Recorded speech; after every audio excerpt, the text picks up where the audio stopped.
Something, quite frankly, Bill, the president has hammered home since going back to the early days of his campaign, this idea that NATO member nations need to pay more for their very own security. Now, the president has been very vocal on Twitter, as you can well imagine. Not just the tweet that you shared, he also said this. I think the folks at home will find this instructive. He said the U.S. is spending many times more than any other country in order to protect them.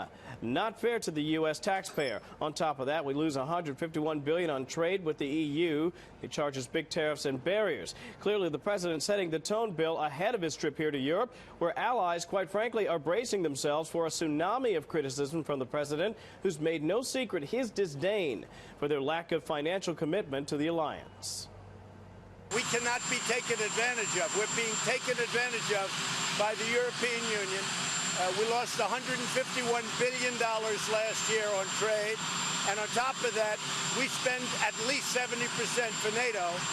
And frankly, it helps them a lot more than it helps us.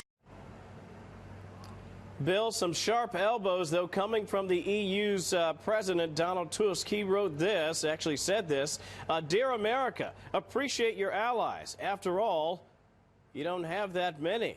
That sharp edge comes as other leaders, frankly, are trying to lower the temperature in the room to try to keep the alliance from fraying. We are committed to Article 5. We are committed to the NATO alliance. We believe that the NATO alliance strengthens America.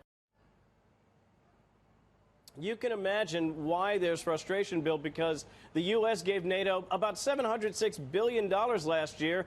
Germany, by comparison, gave NATO $51 billion. That's something the president will be talking about at great length during his visit here. He's expected later tonight. No scheduled events until tomorrow.